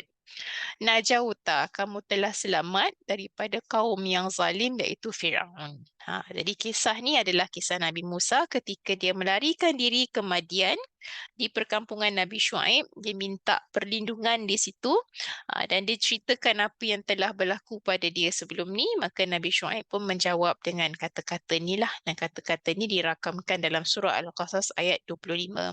So daripada ayat ni kita boleh faham maksudnya Al-Qasas juga bermaksud sebagai penceritaan ataupun menerangkan. Jadi Nabi Musa terangkan pada Nabi Shu'aib apakah sebab dia melarikan diri pada ketika tu. Okey, itu satu lagi maksud qasas. Okey, dan ketiga maksudnya adalah al-qassu juga boleh diartikan sebagai menerangkan ataupun memberitakan. Bukan sekadar cerita tapi memberitakan tentang satu berita kepada orang lain. Okey, ini pendapat ketiga. So, qasas boleh juga dimaksudkan sebagai berita, news. Okey, sama macam surah Al-Kahfi ayat 13 disebutkan nahnu naqussu 'alaika naba'ahum bil haqq innahum fityatun amanu bi rabbihim wa zidnahum huda. Mana Allah kata kami ceritakan kepadamu ataupun kami beritakan kepadamu wahai Muhammad perihal mereka dengan benar, sesungguhnya mereka itu orang-orang muda yang beriman pada Allah dan kami tambahi mereka dengan hidayah ataupun petunjuk. Okey, so ni cerita tentang Ashabul Kahfi dan mana kita lihat cerita ni bila mana mereka dikejar oleh raja yang zalim. Ketika tu mereka melarikan diri. So apa yang kita boleh belajar daripada kisah ni? Dan kenapakah agaknya antara surah yang dianjurkan untuk kita baca especially hari Jumaat adalah surah Kahfi? Apa yang kita boleh dapat daripada surah ni berdasarkan pengajaran? Ada sesiapa? Boleh kongsikan?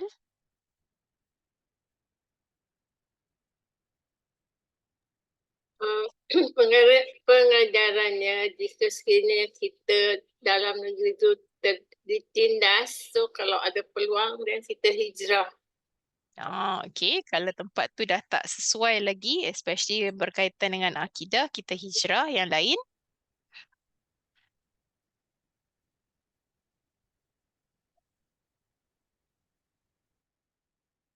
Yang lain? Apa yang kita boleh dapat daripada cerita Ashabul Kahfi ni?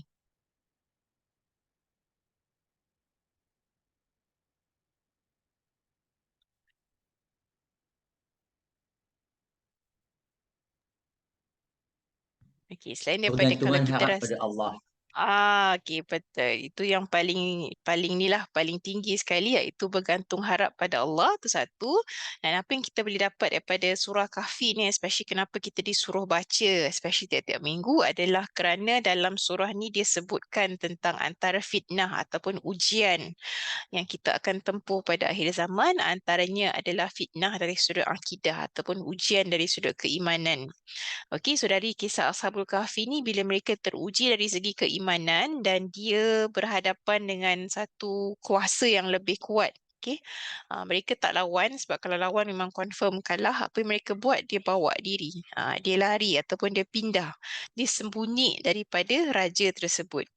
So kalau kita lihat apa ni cerita ni ataupun surah Kahfi sendiri berkaitan dengan fitnah Dajjal kan. Kalau na'udzubillah kita hidup di zaman Dajjal, maka kita lari. Lari sembunyikan diri untuk selamatkan akidah. Itu maksud dari sebalik cerita ni.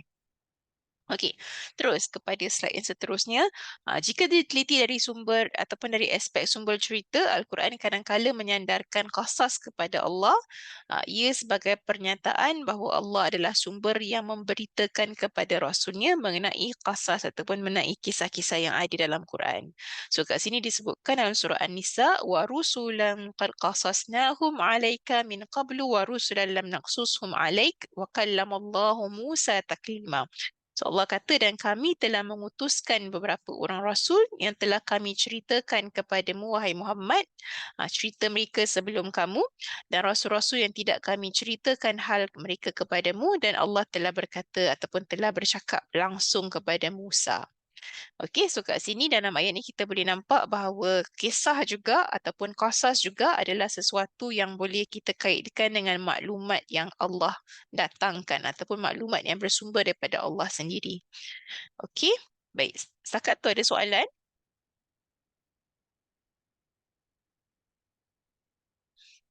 Ada? Tak ada? Kita habiskan slide ni sebelum kita bahaskan benda yang lain. Kat sini disebutkan kadang-kala penyandaran Al-Qasas, penyandaran perkataan Al-Qasas tu adalah kepada para Rasul alaihi salam ataupun alaihi musallam yang menyampaikan ayat-ayat Allah kepada insan dan kadang-kala kepada Al-Quran. So kat sini dalam surah Al-An'am disebutkan tentang perkataan yaqussuna daripada perkataan kisah ataupun qasas tadi yang mana Allah sebutkan dalam ayat ni. Ya ma'syaral jinni wal insi alam ya'tikum rusulun minkum yaqussuna alaikum ayati. So Allah tanya pada kita, okey, jin dan manusia, wahai sekalian jin dan manusia, tidakkah pernah datang kepada kamu utusan, rusul, utusan daripada kalangan kamu sendiri yang menceritakan ataupun yang menyampaikan. So perkataan kisah tu boleh bermaksud penyampaian, okey, ataupun menyampaikan sesuatu info. Tidakkah datang kepada kamu rusul ataupun utusan yang daripada kalangan kamu yang menyampaikan kepada kamu tentang ayat-ayatku ataupun tentang perintah-perintahku. Okay, so ini maksud lain bagi perkataan qasas. Okay, since kita pada ayat ni, pada ayat Al-An'am, kenapa agaknya pada ayat ni bila Allah nak address, nak menyeru ataupun nak menyebutkan tentang makhluk dia ni, kenapa didulukan jin, kemudian baru disebut manusia? Kenapa agaknya? Kerana Sedangkan, penciptaannya jin dahulu, kemudian baru okey, manusia. okey, baik. Itu satu pandangan. Yang lain, kenapa agaknya dari sudut susunan dalam ayat ni, bila Allah nak address the issue, dia sebutkan makhluk jin dulu, baru disebutkan makhluk manusia. Dia tadi sahabat kita mengatakan kerana jin dicipta dahulu. Selain daripada itu, kenapa agaknya sequence ayat ni begini?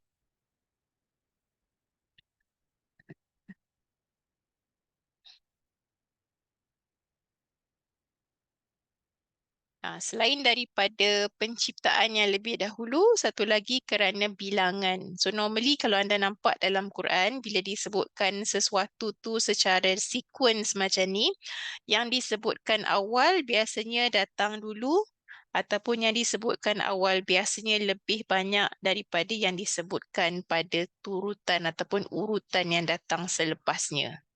Kenapa disebutkan jin dahulu? Kerana bilangan mereka lebih ramai atas sebab umur mereka lebih panjang berbanding kita. Okey, wallahu a'lam.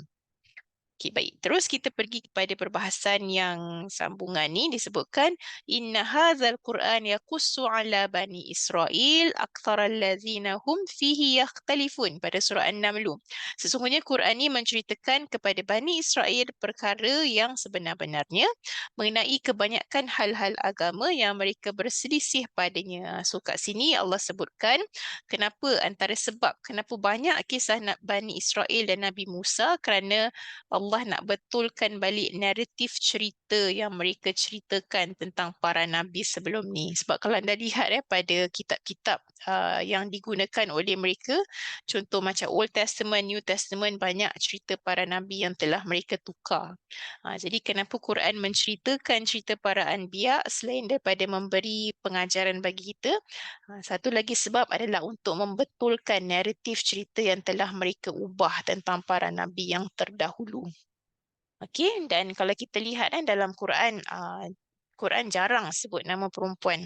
Tapi ada satu nama perempuan yang mana Quran akan sebut, iaitu nama Sayyidatina Maryam. Kenapa agaknya? Kerana cerita beliau telah ditukar dan ditukuk tambah. Jadi Quran datang untuk membetulkan balik jalan cerita tentang kisah hidup beliau, yang mana beliau pernah difitnah, yang mana Nabi Isa tu adalah anak luar nikah, padahal tidak. Jadi dibetulkan naratif cerita tu, sebab tu disebutkan nama Maryam tu dengan jelas walaupun pada asalnya Quran tak menyebut nama wanita. Kenapa Quran tak sebut nama perempuan? Kerana kalau kita lihat Quran tu diturunkan dalam bahasa Arab. So dalam bahasa Arab, kebiasaannya mereka tidak menyebut nama wanita secara terang-terangan sebagai satu bentuk penghormatan. Jadi kalau disebut secara terang-terangan, biasanya ada kepentingan untuk dinyatakan sedemikian. Okey, baik. Setakat tu ada soalan?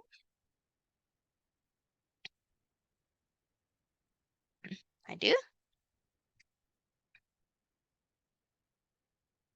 Tak ada, kita pergi kepada slide yang seterusnya. Okey, pembahagian aspek kisah dalam Quran. Cerita yang macam manakah yang diceritakan dalam Quran? So, antara cerita yang diceritakan dalam Quran, kita boleh lihat ia terbagi kepada 3 kategori yang utama. Pertama, Quran akan cerita kisah hidup para nabi. Tapi itu pun dia tak terangkan secara detail, dia tak sebut umur dia berapa, dia tak sebut kirakan dia tak sebut nama ahli keluarganya secara penuh, jarang, tak ada. Dan kemudian tak disebutkan tempat secara khusus, tapi dia sebutkan secara umum. Okay, so pertama, Quran akan sentuh kisah para nabi. Kedua, dia akan sentuh kisah tentang umat yang terdahulu. Terutama sekali kalau umat-umat tu pernah melakukan kezaliman dan mereka telah diazab misalnya.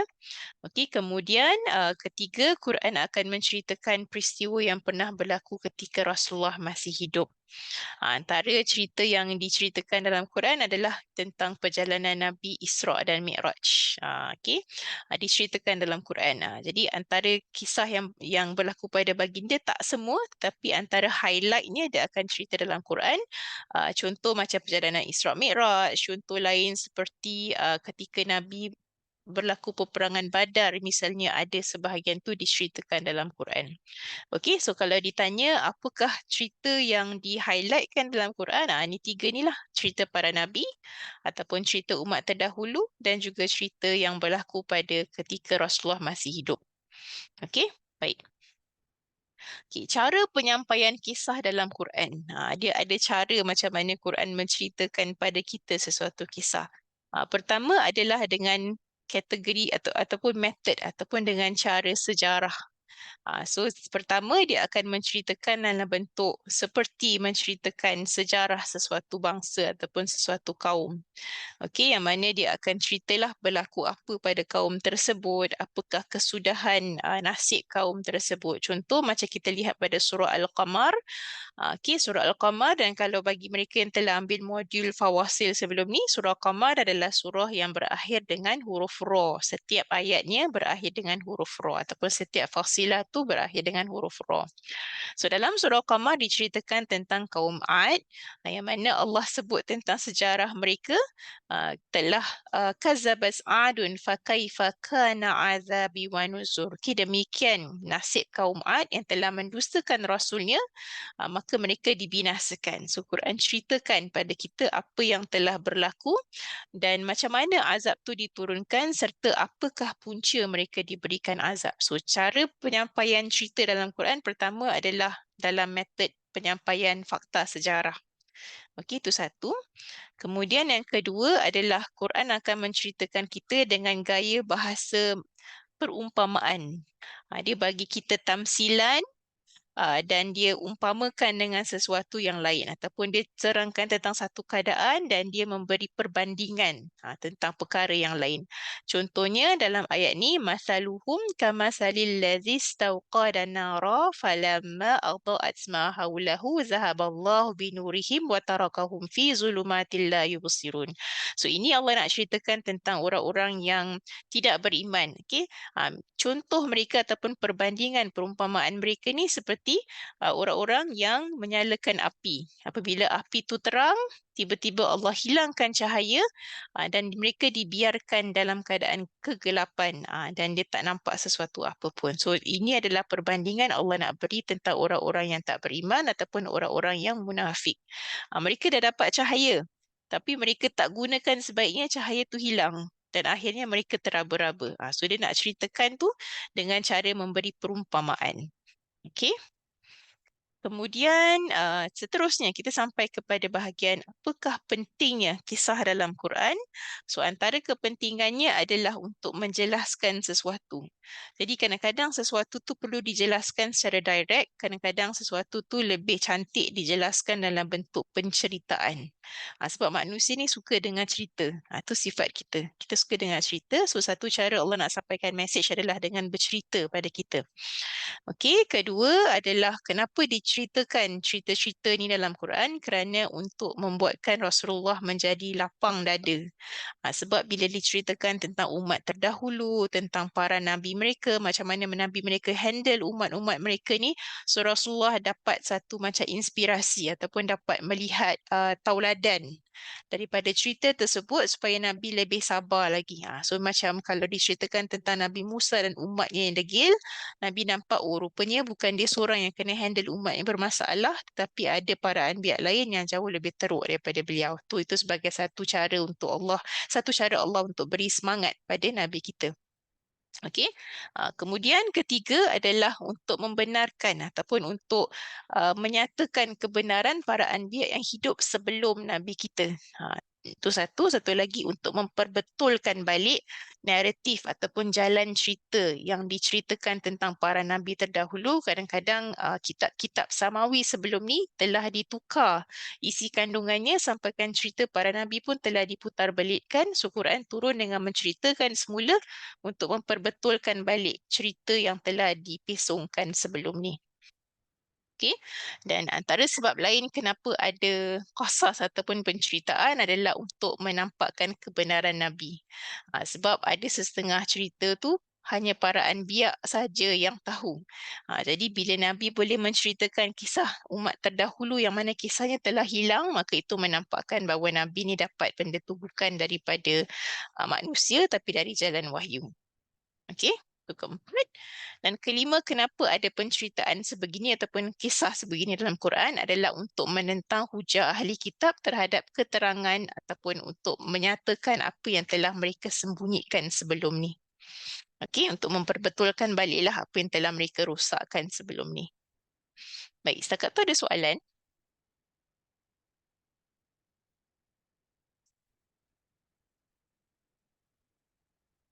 Okay, dan antara sebab lain kenapa ada kisah dalam Quran adalah untuk menyentuh hati kita. Sebab bila kita membaca kisah dan kisah tu ada kaitan dengan kita, kita akan mudah tersentuh. Dan kita akan boleh relate dan kita akan lebih dekat lagi dengan apa yang hendak Allah sampaikan melalui kisah tersebut. Okey, rasanya itu saja untuk bahagian slide ni. So daripada apa yang telah kita bahaskan dari slide ini, apa yang anda boleh ringkaskan? Kenapakah Quran menggunakan pendekatan cerita daripada pandangan anda? Kenapa Quran menggunakan pendekatan cerita untuk menyampaikan maksud ataupun menyampaikan sesuatu message?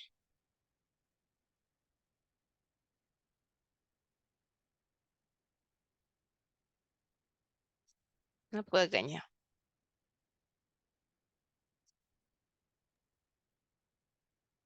Untuk lebih memantapkan keimanan. Okey, untuk memantapkan keimanan. Baik, selain daripada itu, kenapa agak-agak Quran menggunakan aspek cerita?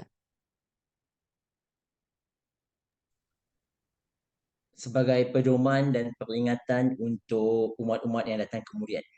Sebagai pedoman, peringatan dan sebagai cara untuk memotivasikan. Terutama sekali kalau kita lihat Allah sebutkan tentang cerita mereka yang bakal masuk syurga. Apakah kirakan apakah dia punya balasan yang mereka akan dapat di syurga kelak. Belum lagi ada orang yang masuk tapi Allah dah ceritakan.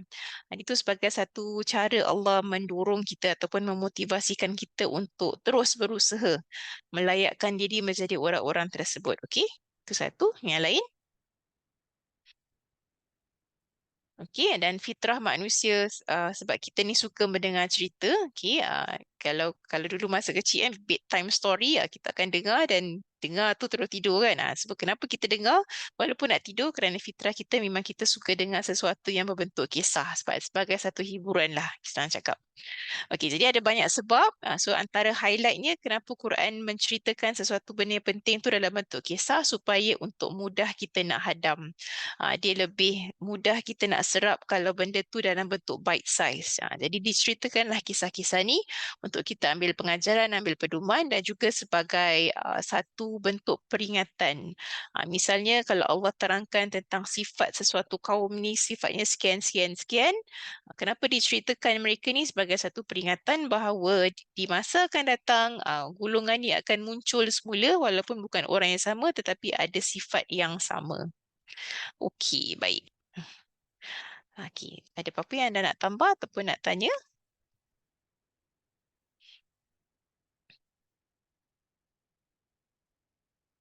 Ada? Okey, kalau tak ada kita masuk sedikit pada kisah antara kisah-kisah dalam Quran. Sebentar ya, saya lihat dia punya ni.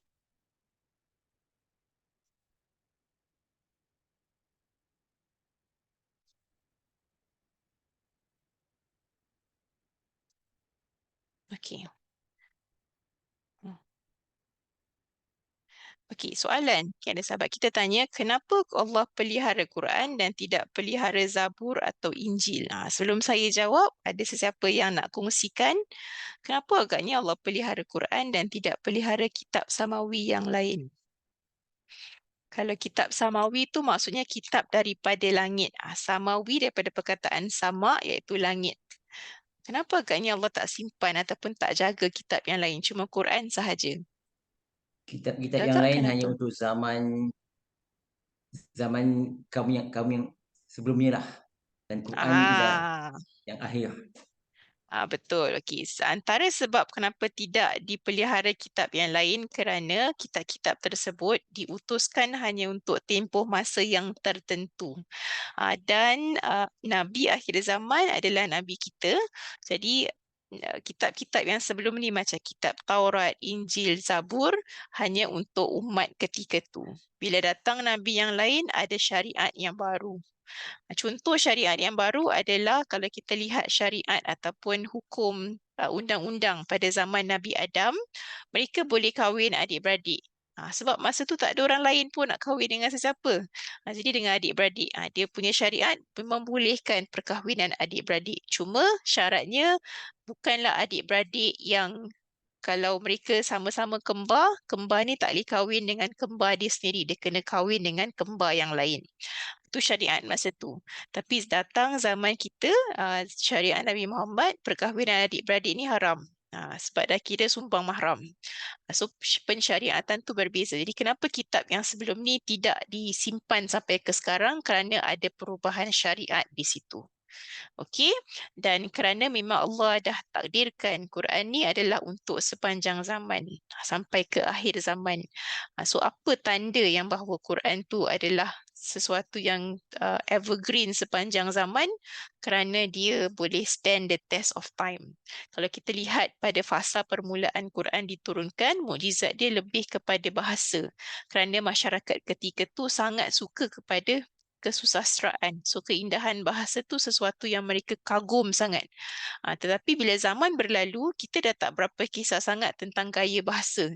Kita cakap pun kadang-kadang dah lari tata bahasanya.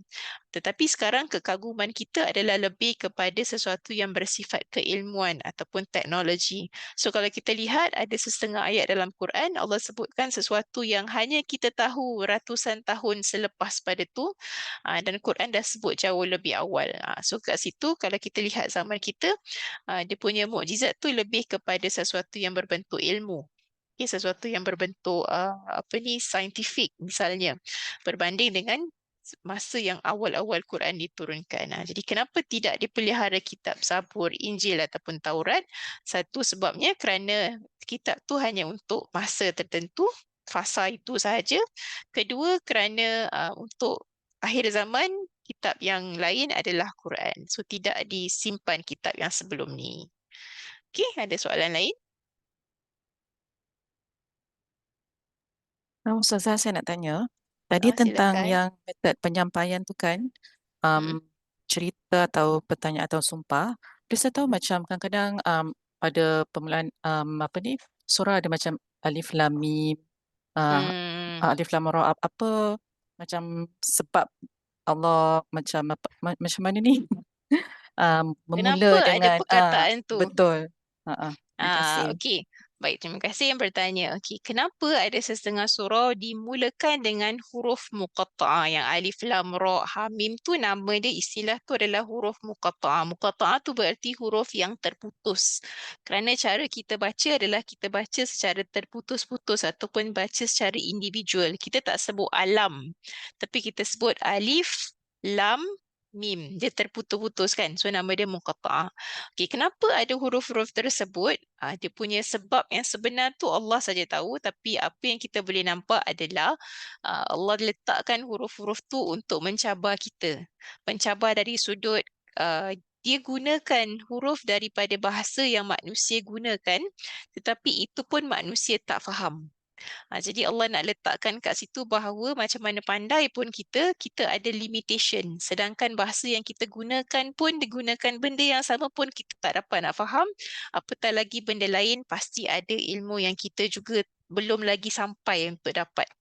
Okay, so kenapa diletakkan macam tu? Sebagai memberi cabaran pada kita bahawa walau macam mana hebat pun ilmu kita, dia ada limit. Hatta bahasa pun kita ada limit untuk faham, ada setengah istilah kita tak tahu. Maksudnya lah. Okey, lain daripada tu ada apa-apa yang anda nak kongsi, nak tanya?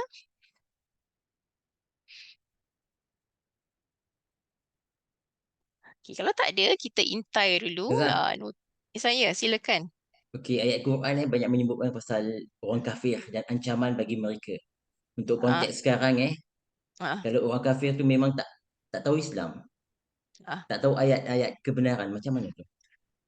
Okey, baik. Satu soalan yang bernas. Okey, kalau orang tu tak tahu kebenaran, tak sampai pada dia message tu, macam mana? Okey, kan ada disebutkan dalam hadis, kalau tak sampai pada kita sesuatu, kita tak akan diazab pada sesuatu yang kita tak tahu. Jadi kalau ada perbahasan tentang macam manakah nasib ibu dan ayah Nabi, sedangkan mereka ada pada zaman yang Nabi belum jadi Rasul lagi. So macam mana? Adakah mereka diazab ataupun macam mana? Tapi ada diterangkan dalam hadis yang menyatakan kalau kita tak dapat ataupun kalau ilmu tu tak sampai, kita tak akan diadili pada sesuatu yang kita tak tahu. Jadi kalau bagi mereka yang tak sampai padanya kebenaran ataupun maklumat tu tak sampai kat mereka, tak ada siapa yang mendakwahkan bagi mereka. So mereka meninggal. Macam mana? Yang sebenar tu Allah saja yang boleh menghukum, tapi menurut apa yang kita tahu berdasarkan ilmu yang kita ada ni, orang tu tak akan diazab melainkan dia dah tahu tetapi tak diamalkan. Sebab Allah tu Maha Rahim kan. Dia tak akan mengazab kalau kita tak sampai pada kita ilmu tentang sesuatu benda. Okey. Tetapi kita yang tahu ni tugas kita untuk sampaikanlah. Kalaupun kita tak boleh berdakwah dengan lisan, tapi kita boleh berdakwah dengan keadaan kita ni. Dakwah bilhal katanya. Okey, bilhal maknanya macam mana kita, itulah kita mencerminkan apa yang kita pegang sebagai seorang Muslim. Okey, boleh?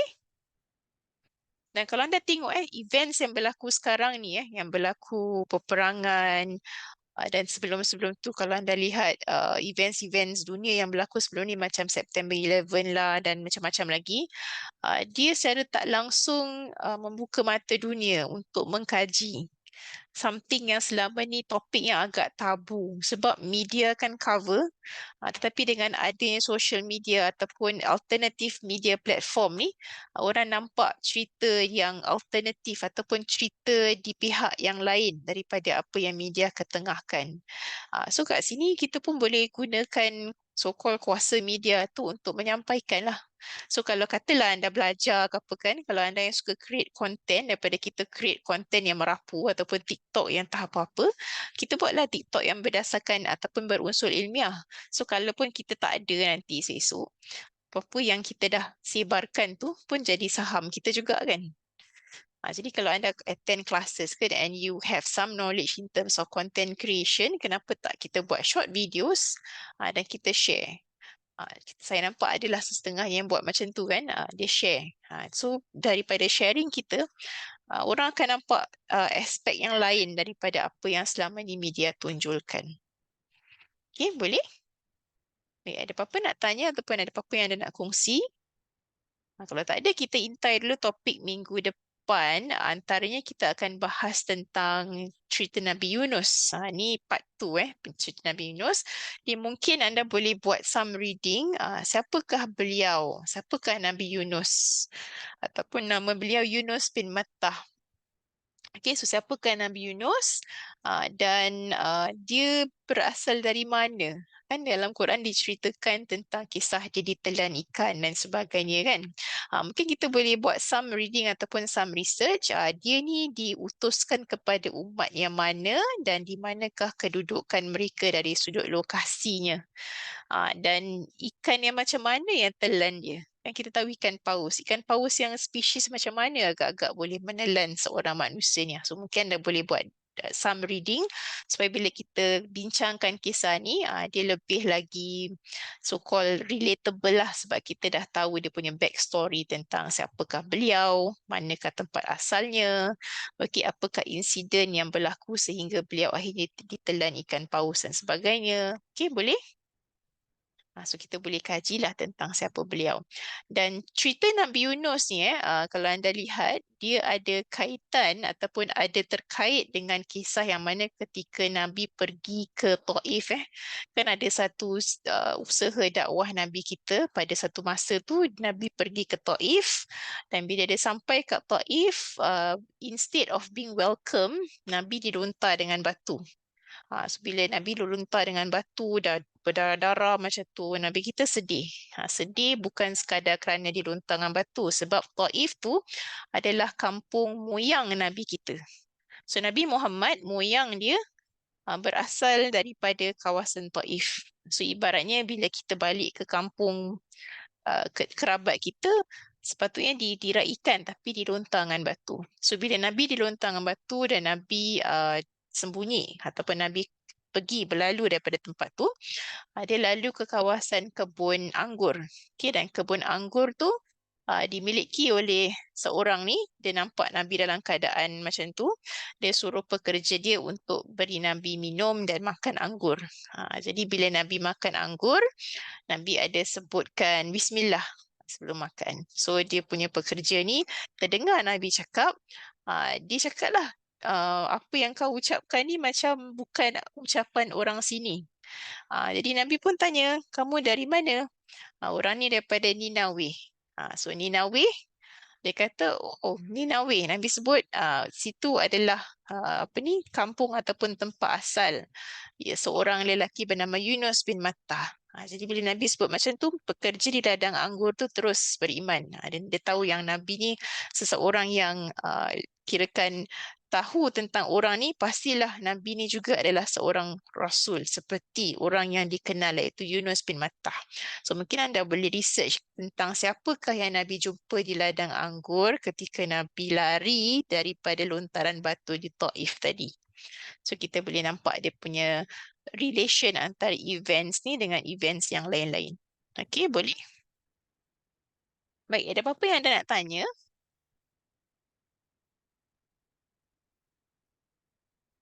Ada? Tak ada? Oh, saya nampak ada satu soalan kat sini. Okey.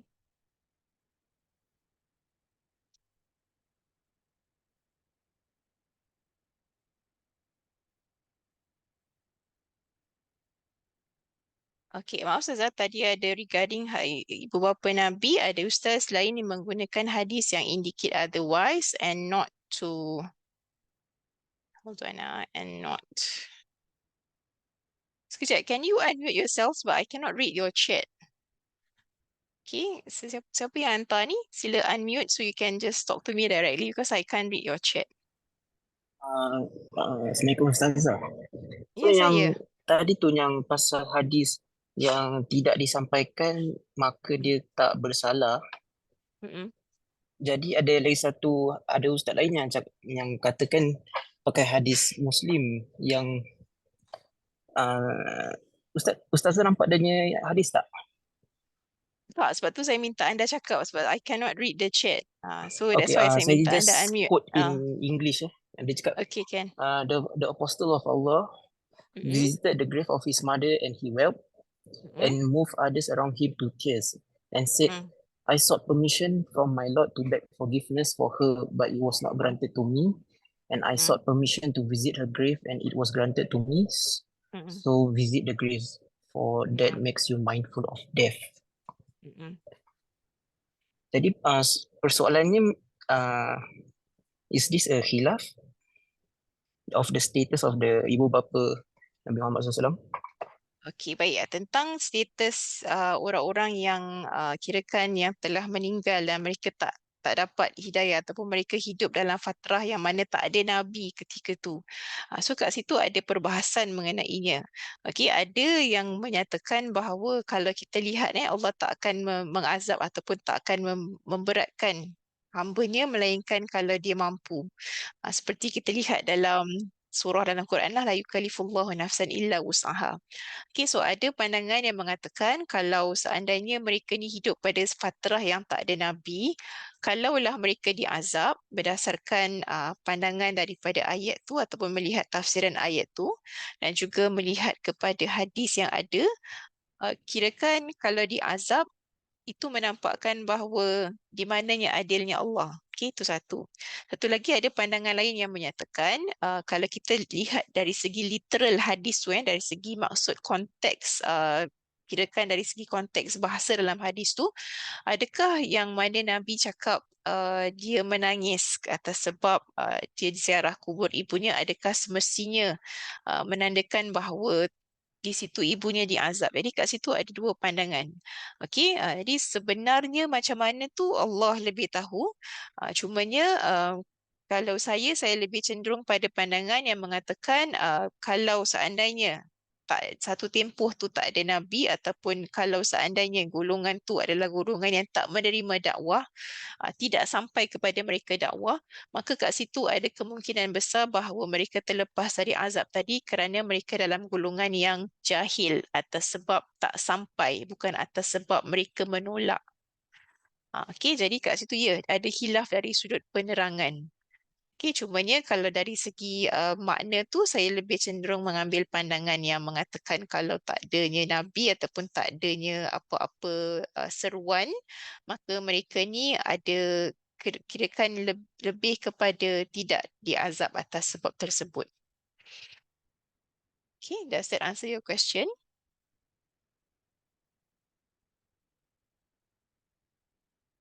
Okay, ada soalan lain? Okey, baik. Terima kasih. So kalau boleh anda jangan letak di chat sebab saya tak nampak nak baca. So minta maaf lah kalau terlepas. Okey, boleh? Okay, kalau tak ada, mungkin kita boleh sudahi sesi malam ni dengan bacaan tasbih kafarah dan surah Al-As. Bismillahirrahmanirrahim. Subhanakallahumma wa bihamdika asyhadu an la ilaha illa anta astaghfiruka wa atubu ilaik. Wal asri innal insana lafi khusr illa alladhina amanu wa amilus salihat wa tawasaw bil haqqi wa tawasaw bis sabr. Sallallahu ala Sayyidina Muhammadin wa ala alihi wa sahbihi wasallam walhamdulillahi rabbil alamin. Okey, Assalamualaikum warahmatullahi Waalaikumsalam wabarakatuh. warahmatullahi wabarakatuh. Okey, insyaAllah kita akan jumpa minggu depan. Okey, selamat malam dan selamat berhujung minggu. Okey, saya tutup dulu ya. Ya, jazakallah khairan Ustaz. Wa jazakum mislu. Okey, jumpa lagi.